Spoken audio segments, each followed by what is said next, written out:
여러분 안녕하십니까? 행정학을 강의하는 김철입니다. 한 주간의 학습 내용을 문제로 확인해보는 주간 행정학 시즌2 첫 번째 시간의 문을 열겠습니다.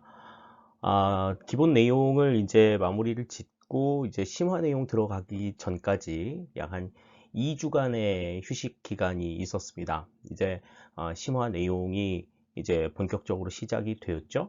그 쉬는 동안에 시험 일정도 전부 다 이제 확정이 되었고요. 이제 본격적으로 이제 시험 카운트다운에 들어가게 되었습니다. 시즌 2에서 우리가 볼 내용들은 시즌 1에서 봤던 내용들보다는 조금 한층 깊은 내용들을 좀 보게 될 겁니다. 그러니까 같은 내용들을 본다고 하더라도 조금은 난이도가 있는 문제들을 우선은 조금 다루도록 하고요. 그리고 기본 이론에서 다루지 않았었던 부분들, 심화에서 특별하게 다루었던 부분들을 중심으로 한 문제들, 이런 것들을 이제 조금 더 추려서 진행을 해 보려고 해요.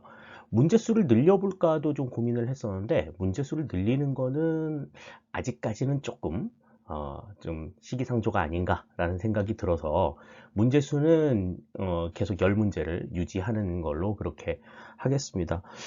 중간에 뭐 기출문제라든지 이런 것들을 낼까도 생각을 했었는데, 기출문제는 일단 시즌2의 내용들이 좀 마무리가 되고 나서 그 다음에 이제 진행을 하기로 하죠.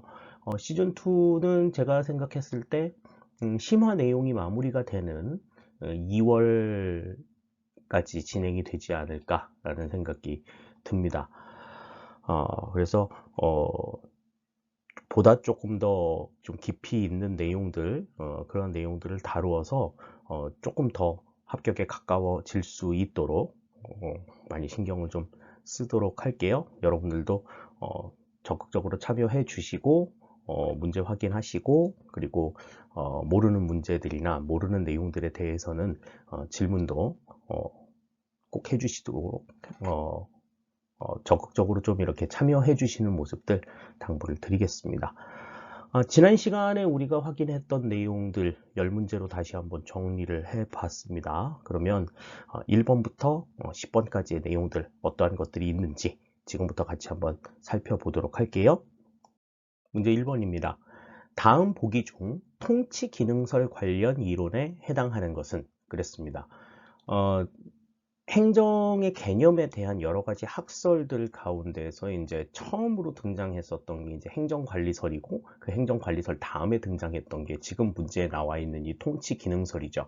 통치기능설 같은 경우에는 정치행정 이론론의 입장을 가지고 있다라고 말씀을 드렸었고, 그리고 내부적인 어떤 내용들 뿐만이 아니라 구성원들이 가지고 있는 어떤 주관적인 심리라든지 이런 것들에 대해서도 좀 관심이 있는 그런 부분들이 있어서 행정관리설 같은 경우에는 기계적 능률성을 강조했었지만, 통치기능설은 이제 사회적 능률성을 강조한다라는 말씀 드렸었습니다. 자, 그러면 지금 보기에 있는 내용들 가운데서 통치기능설 관련 이론에 해당하는 것을 한번 찾아보도록 하지요. 자, 그래서 기억 보시면, 기억은 이제 사무관리론입니다. 사무관리론 같은 경우에는 행정관리설의 입장을 가지고 있는 내용이었습니다. 그러니까 기억은 일단 해당이 안 되겠네요.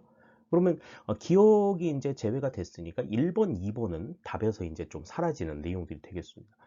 다음에 인간관계론.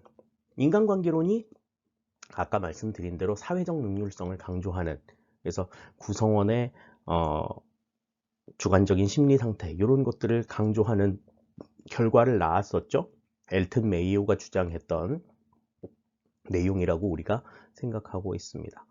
다음에 이제 디귿의 생태론. 이 생태론 역시도 그 행정과 주변 환경과의 관계를 굉장히 중요시하는 그러한 내용들을 담고 있죠. 그래서 이 역시도 이제 통치 기능설에 해당이 되는 내용이다, 이렇게 볼 수 있겠습니다. 그래서 니은과 디귿이 이제 통치 기능설 관련 이론이 해당이 되겠고요. 다음에 이제 리을 조직관리론 같은 경우에는 이것은 행정관리설의 입장이다. 그렇게 우리가 볼 수 있겠네요. 그러니까 기억과 리을은 행정관리설의 입장, 다음에 니은과 디귿은 통치기능설의 입장이다, 이렇게 우리가 생각하실 수 있겠습니다. 따라서 1번의 정답은 3번이 정답이 된다, 이렇게 우리가 정리할 수가 있을 것 같아요. 2번입니다. 다음 중 발전 기능설이 설명에 해당하지 않는 것은 그랬습니다.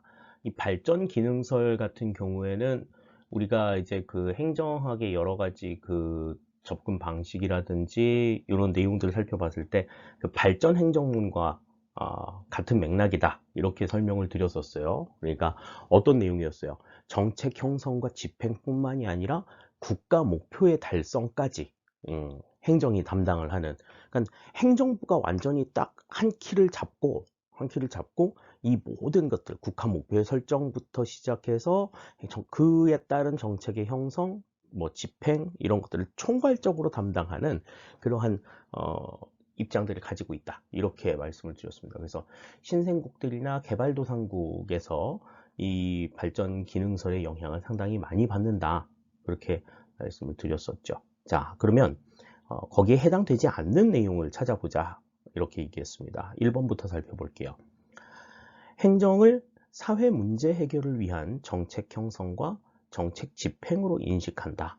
그랬는데 물론 뭐 정책 형성과 정책 집행 뭐 등장합니다만은 지금 이 발전 기능설 같은 경우에는 이것을 뛰어넘어서 국가 목표의 설정까지 관여한다라고 말씀을 드렸었죠. 그러니까 막연하게 그냥 정책 형성과 집행, 사회 문제 해결을 위한 정책 형성과 집행 이건 여기에 그치지 않는 그런 상황이라고 생각을 할 수가 있어요. 이 사회 문제 해결을 위한 정책 형성과 집행으로 행정을 인식하는 관점은 발전 기능설 이후에 등장한 이제 정책화 기능설의 입장이다. 우리가 이렇게 정리할 수 있겠습니다. 1번이 지금 해당이 안 되는 것 같아요. 다음 2번. 국가발전 원동력으로서 행정에 의한 사회 변동 기능을 강조한다. 그러니까 국가 발전을 위한 행정의 굉장히 적극적이고 능동적인 움직임 이런 것들을 이제 강조하는 내용이라고 볼 수가 있겠습니다. 2번은 맞는 이야기고요. 다음 3번. 개발도상국과 신생국의 발전과 관련한 비교 행정론의 한계를 바탕으로 등장하였다. 그렇죠. 그러니까 비교 행정론이라고 하는 거는 그냥 관념적으로 다른 데서는 이렇게 한대 라는 것만 보여주지 그러면 우리가 어떻게 해야 될 것인가에 대한 어떤 답을 내주지는 않죠.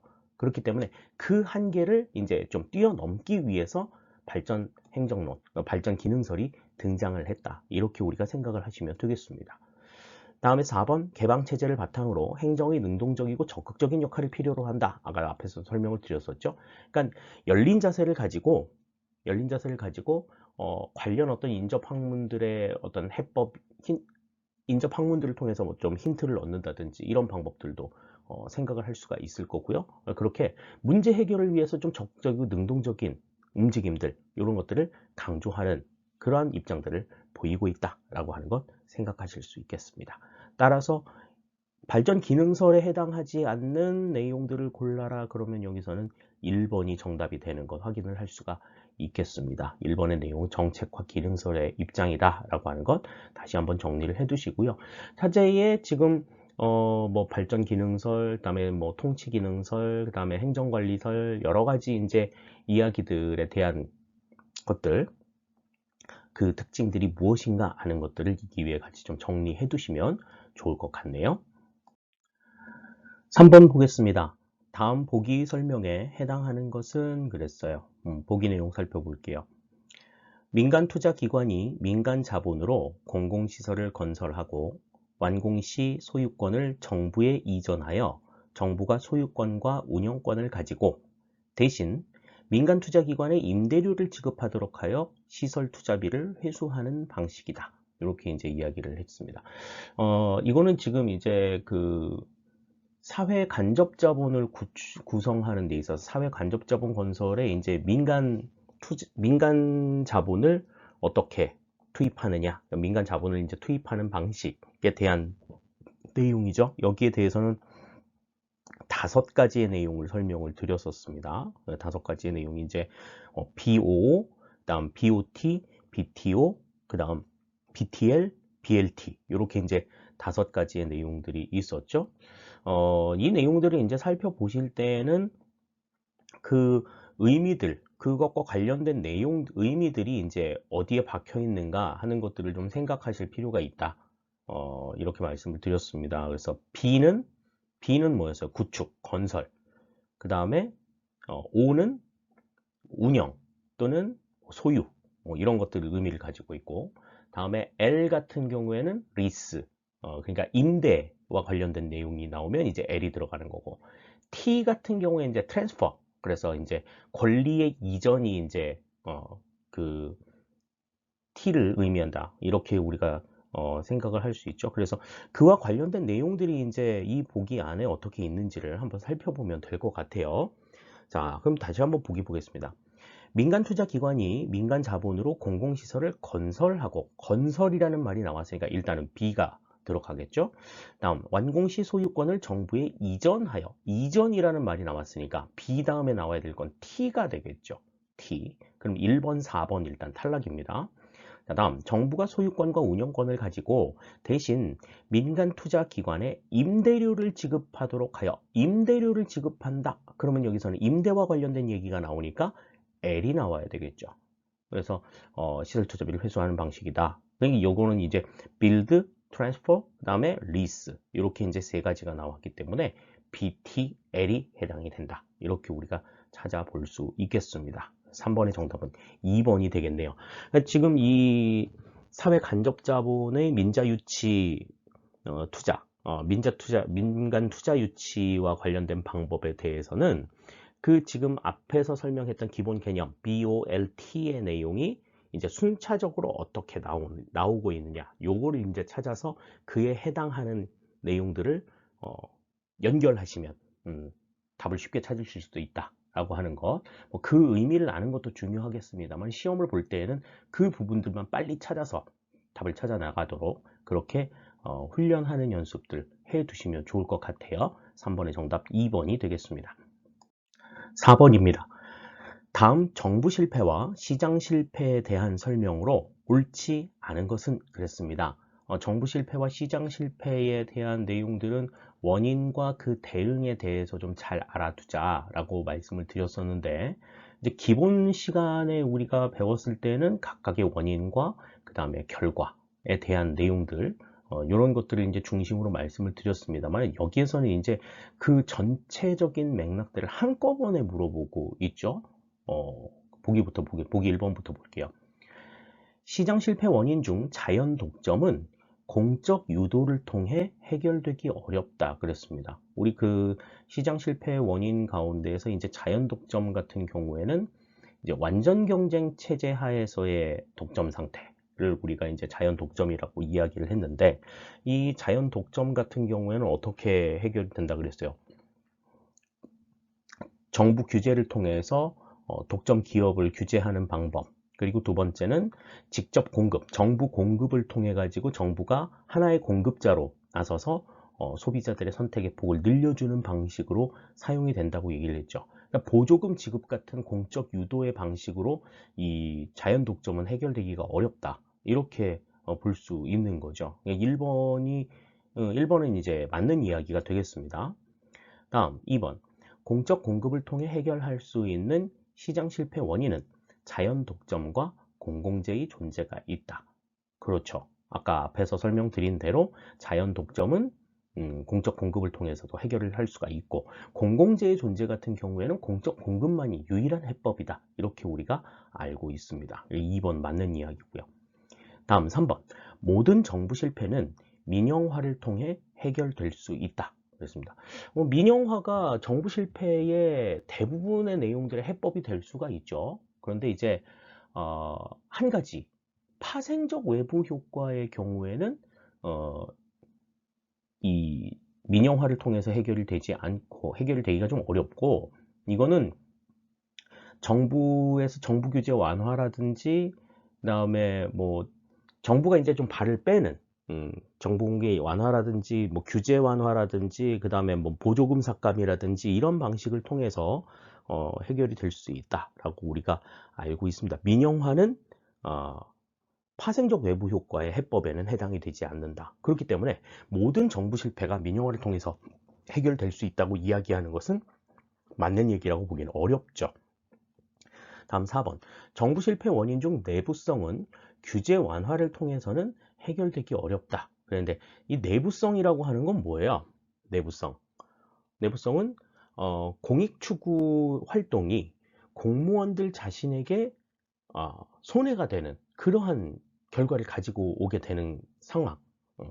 공익추구를 위해서 공무원들이 일을 해야 되는데 그 일을 하는 것이 공무원들 자신에게 손해가 발생하는 상황이 될 경우 공무원들이 일을 안 하려고 할 거고 하게 된다고 하더라도 상당히 몸살일 거다. 그런 것들은 어떻게 해결한다고 얘기했어요? 민영화를 통해서 해결이 된다. 이렇게 말씀을 드렸었죠. 규제 완화를 통해서는 해결되기 어렵다. 맞는 이야기가 되겠습니다. 내부성 같은 경우에는 민영화가 유일한 해법이다. 이렇게 우리가 볼 수 있기 때문에 옳지 않은 것을 골라라. 그러면 여기서는 3번이 정답이 되는 것 알 수가 있겠습니다. 그러니까 원인과 거기에 따른 어떤 대응 방법 이런 것들도 이제 생각해 볼 수 있지만 대응 방법별로 이 대응 방법을 통해서 해결할 수 있는 원인들은 뭐가 있는가? 거꾸로도 한번 생각을 해보시자는 거죠. 그렇게 표를 보게 되면 조금 더 다양하게 내용들을 조금 생각해 볼 수 있다라는 점에서 원인에 따른 대응 방식 이것도 물론 중요하지만 대응 방식이 각각의 대응 방식이 어떤 원인을 해결할 수 있는가 뭐 같은 얘기 같아 보이지만 여러분들이 나중에 정리해 보시면 그게 또 다른 하나의 관점들을 줄 수 있을 거다라고 하는 걸 알 수가 있을 거예요. 다시 한번 정리를 잘 해두시기 바라겠습니다. 4번의 정답 3번이 되겠네요. 5번 문제 봅니다. 다음 중 포스트 모더니즘에 대한 설명에 해당하지 않는 것은 그랬습니다. 기본 시간에 포스트 모더니즘에 대해서 설명을 했었나? 기억이 좀 가물가물한데 우리 그 시즌 1의 2회 때 포스트 모더니즘에 대한 문제가 한번 나온 적이 있었죠.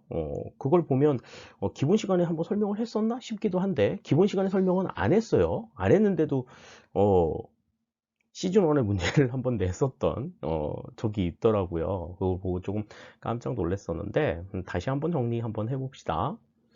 1번 보죠. 다른 사람을 인식적 개체가 아닌 도덕적 타자로 인정한다.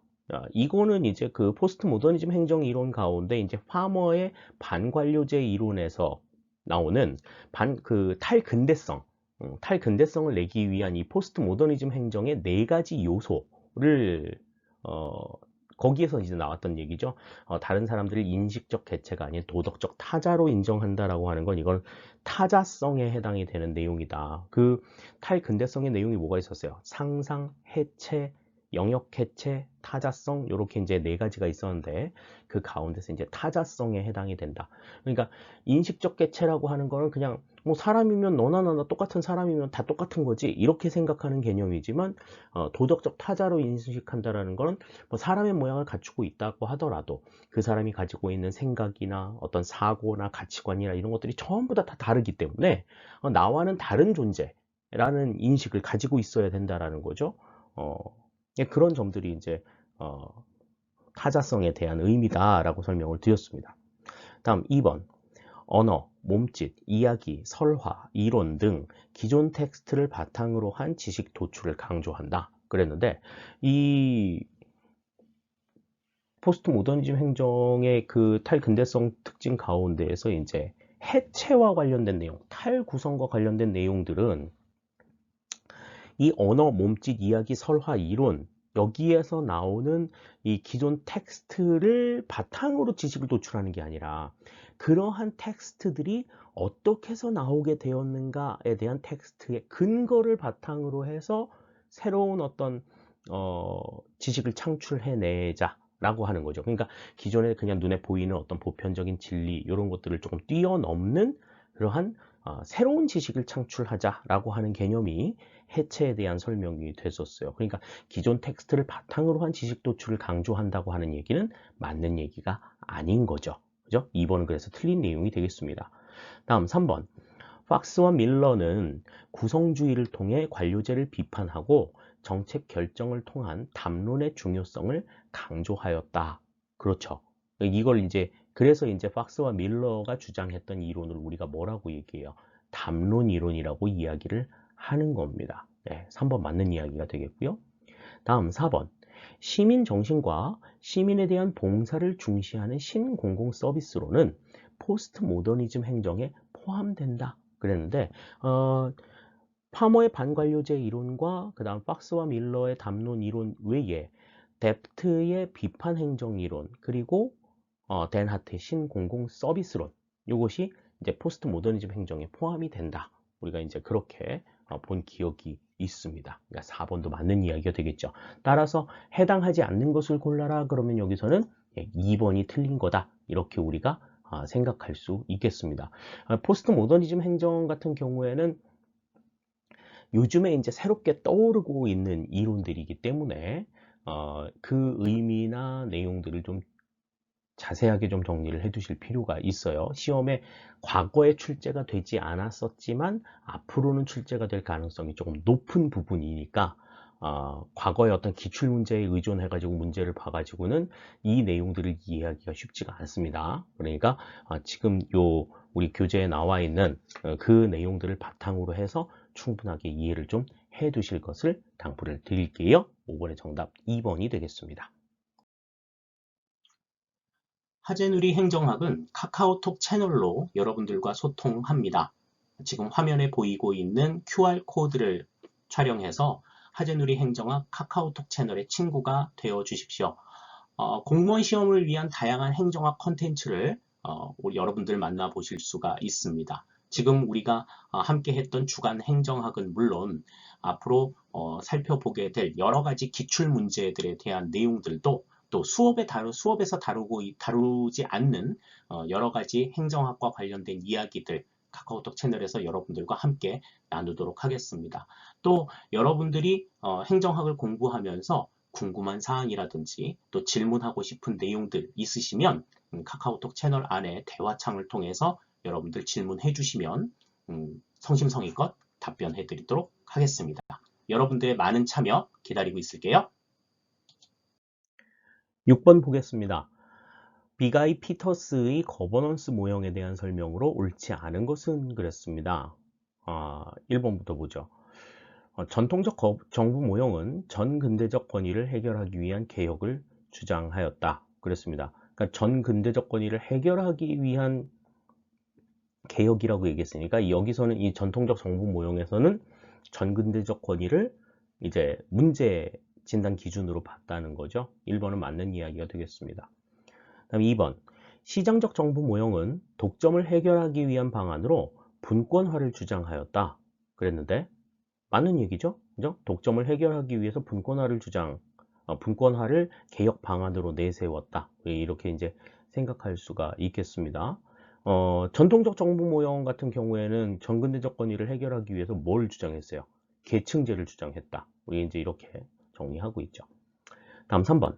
탈내부 규제 정부 모형은 공무원의 관리 재량권 확대를 개혁 방안으로 제시하였다. 그렇죠. 뭐가 문제였어요? 내부 규제가 공무원의 발목을 잡고 있다. 공무원들에게 이 재량을 조금 많이 줘가지고 그들이 조금 이렇게 운신의 폭을 좀 넓힐 수 있도록 해주자라고 하는 것이 이 탈내부 규제 정부 모형의 특징이다. 이렇게 볼 수 있다. 말씀을 드렸습니다. 다음 4번. TQM은 신축적 정부 모형에서 제기된 관리 개혁 방안이다. 그랬는데 이 TQM, Total Quality Management, 우리가 이제 총체적 품질 관리라고 이야기하죠. 이 총체적 품질 관리 같은 경우에는 구성원들이 전체가 이 조직의 목표 달성을 위해 가지고 지위 고하에 상관없이 구성원 전체가 전부 다 하나로 뭉쳐 가지고 모두 참여해서 이 행정의 품질 개선을 위해서 노력하는 이러한 방식이라고 볼 수가 있어요. 그래서 어떤 회의에서 어떤 의견들을 낼 때 그 의견에 대해서도 조금 구성원 모두가 동등한 입장에서 이야기를 할 수 있는 그러한 상황들이 그러한 여건들이 조성이 된다라고 하는 걸 강조를 드렸었는데 이 TQM 같은 경우에는 그렇기 때문에 참여적 정부 모형에서 제기된 관리 개혁 방안이다 이렇게 볼 수 있겠어요. 신축적 정부 모형이 아니라 신축적 정부 모형 같은 경우에는 이제 영속성이 문제가 되어서 이제 가상 조직을 통해서 그 문제를 해결하자라고 얘기했었잖아요. 그러니까 뭐 가변적인 인사 관리 이런 것들을 이제 관리 개혁의 방안으로 제시했던 걸 우리가 기억하고 있습니다. 따라서 지금 여기서 TQM 같은 경우에는 신축적 정보 모형이 아닌 참여적 정보 모형에서 제기된 관리 개혁 방안이다 라고 하는 걸 기억해 두시면 좋겠네요. 6번의 정답은 4번이 되겠습니다. 7번입니다. 제2 가우스가 제시한 행정에 영향을 미치는 환경 요인에 해당하지 않는 것은 그랬습니다. 그러니까 이제 그 생태론의 입장 가운데에서 생태론의 입장을 이제 제시했던 주요 대표적인 학자 중에 이제 리그스와 더불어서 이제 가우스가 있다라고 말씀을 드렸는데, 이 가우스가 행정에 영향을 미치는 요인으로 꼽았던 것이 이제 몇 가지 있어요. 그게 이제 뭐냐 하면 주민, 그다음에 지리 장소, 그다음 물리적 기술, 사회적 기술, 그다음 욕구, 사상, 이념, 그리고 재난, 이런 것들이 이제 행정에 영향을 미친다, 이렇게 이야기를 했습니다. 자, 그러면 이제 뭐 주민들의 뭐 어떤 성향이라든지 뭐 연령대라든지 뭐 이런 것들이 이제 영향을 미칠 수 있을 거고, 지리 장소는 이제 그 지역의 위치, 지정학적인 위치가 주는 여러 가지 이제 요소들이 있죠. 다음에 이제 물리적 기술이라고 하는 거는 이제 과학 기술의 발달이라든지 뭐 통신 기술의 발달이라든지 뭐 이런 것들을 생각할 수 있고, 다음에 이제 사회적 기술 같은 것들도 좀 영향을 미친다. 그러니까 사회적 기술이라고 하는 거는 어떤 거였어요? 사회적 기술은 이제 뭐 법제 같은 것들을 이야기하는 거다, 그렇게 말씀을 드렸죠. 뭐 법률상의 어떤 제도라든지 그런 것들. 그래서 우리가 이제 그때 뭐 주식제도나 호주제도 뭐 이런 것들을 이제 강조한다, 이렇게 말씀을 드렸었던 기억이 있고요. 다음에 이제 욕구, 사상, 이념, 이런 것들은 이제 뭐 이데올로기 같은 것들도 영향을 미칠 거고, 요즘 같은 이제 뭐 코로나 때문에 감염병 같은 것들은 이제 재난의 상황들, 이런 것들에 영향을 미친다, 이렇게 말씀을 드렸었습니다. 그럼 지금 이제 보기에서 이제 그 영향을 미치는 환경 요인에 해당하지 않는 것을 골라라. 그러면 이제 주민, 지리, 장소, 물리적 기술, 정치적 기술이라는 말이 나와요. 정치적 기술은 뭐 요소에 해당이 되지 않았었죠. 사회적 기술이라는 말이 있었지, 정치적 기술이라는 말은 여기서는 들어가지 않았었다. 따라서 7번의 정답은 4번이 된다, 이렇게 우리가 정리할 수 있겠습니다. 그러니까 주요 생태론과 관련된 내용에서 이제 가우스의 생태론과 리그스의 생태론에 대한 내용들은, 특히 이제 리그스의 생태론에 대해서는 조금 잘 알아두셔야 될 필요가 있겠죠. 좀 깊이 정리를 좀 해두실 필요가 있다라고 하는 것. 일단 뭐 뒤에 문제에서 살펴보겠습니다만은, 그렇다고 해도 가우스의 주장, 이런 것들은 같이 좀 정리를 해두시면 좋을 것 같아요. 7번의 정답 4번이 되겠습니다. 8번 보겠습니다. 리그스가 제시한 프리즘적 사회에 대한 설명으로 옳지 않은 것은 그랬습니다. 이 프리즘적 사회라고 하는 것은 이제 농업을 중심으로 한 융합사회와 산업을 중심으로 한 분화사회 간에, 그 중간에 위치해서 융합사회에서 분화사회로 옮겨가는 과정에 나타나는 과도기적인 사회 현상이다, 이렇게 우리가 정리를 했었죠. 그 프리즘적 사회에 대한 설명으로 옳지 않은 걸 골라라 그랬습니다.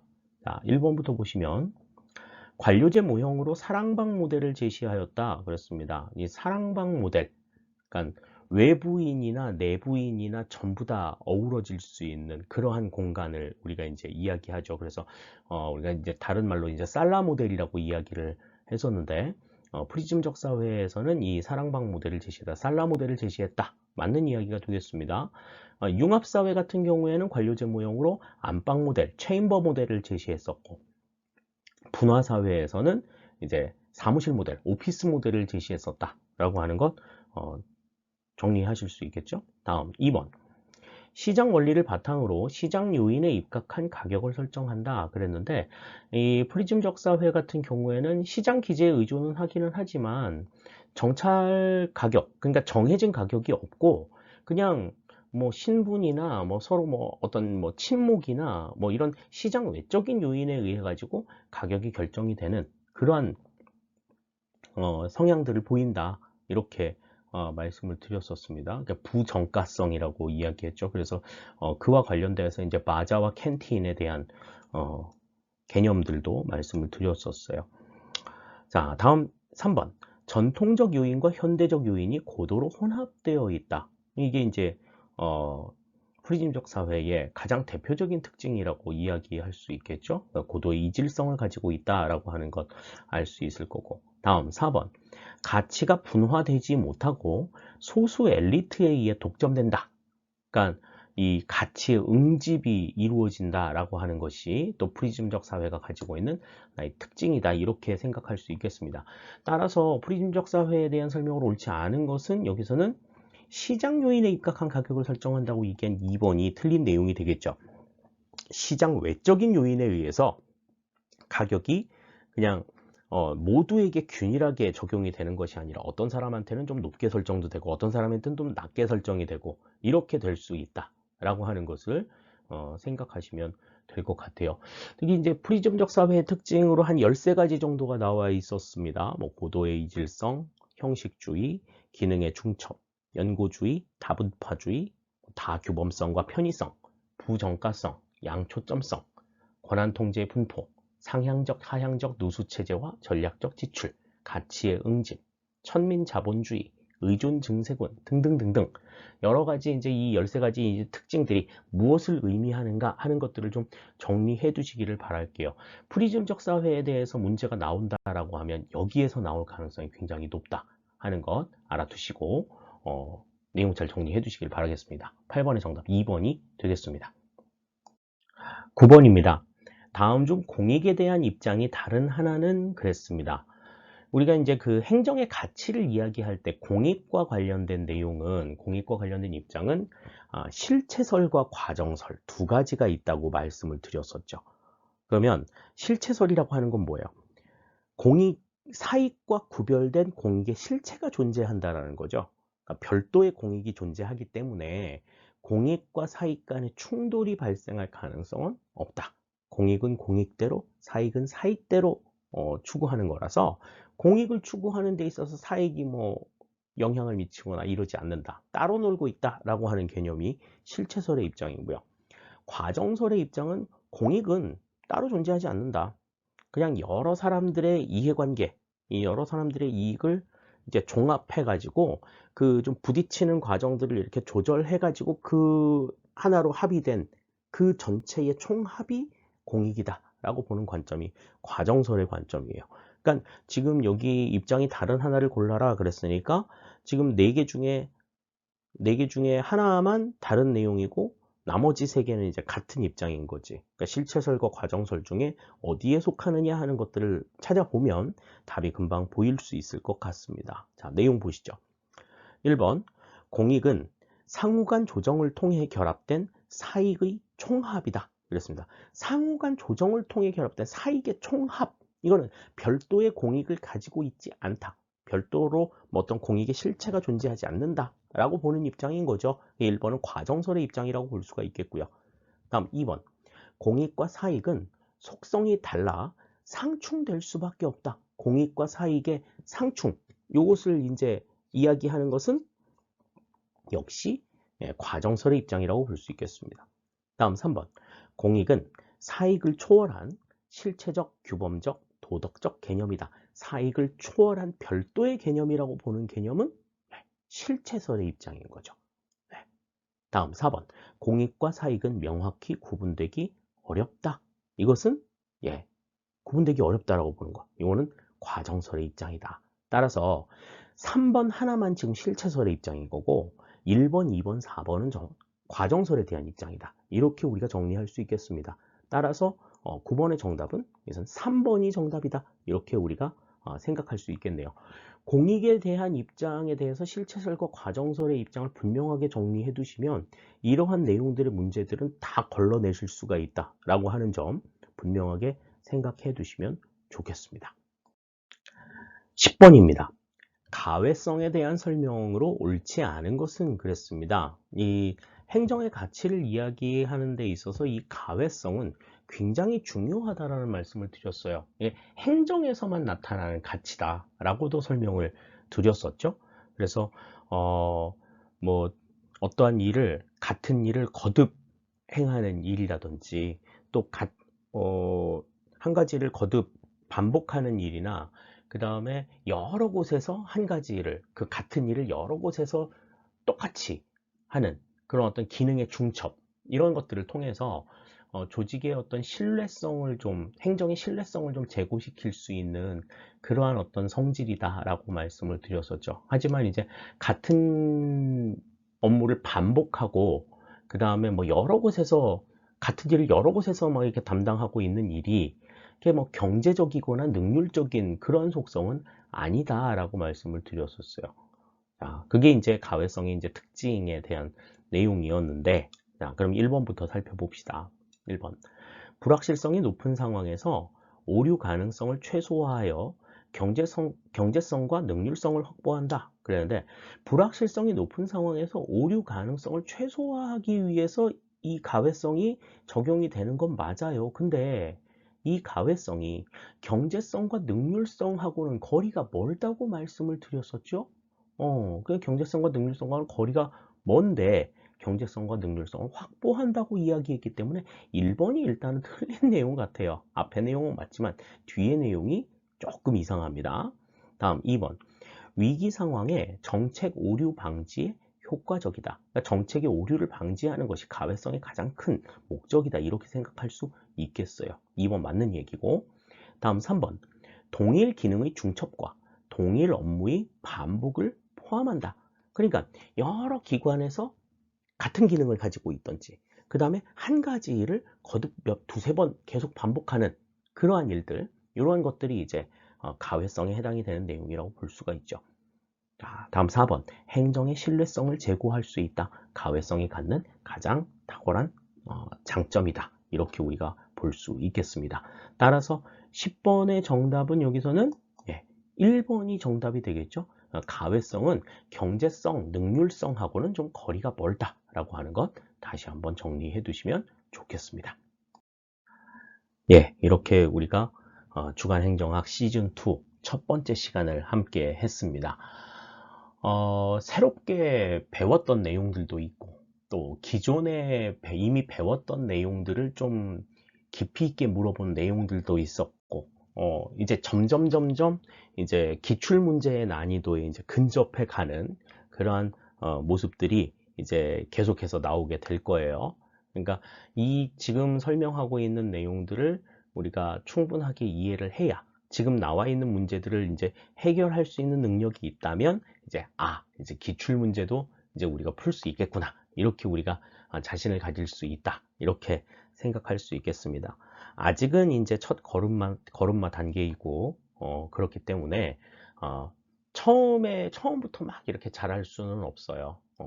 가다가 넘어질 수도 있고 자빠질 수도 있고 그러다 보면 너무 아파서 좀 울 수도 있고 그런데 그럼에도 포기하지 않고 계속해서 그 걸음걸음을 내딛다 보면 넘어지는 횟수도 줄어들 거고 이제 차츰차츰 이해가 되는 폭들도 넓어질 수 있을 거다라고 하는 것, 뭐 늘 강조드리는 말씀입니다만은 다시 한번 여러분들께 당부를 드릴게요. 급하게 생각하지 마시고 차근차근히 올라간다는 마음을 가지고 이 시간 저와 함께 해주시기를 당부를 드리겠습니다. 주간행정학 시즌2 첫 번째 시간 이제 마무리 짓겠습니다. 날씨가 굉장히 많이 추워졌어요. 그리고 그 때문에 코로나의 확산도 상당히 좀 우려할 만한 수준이 계속해서 지금 유지가 되고 있죠.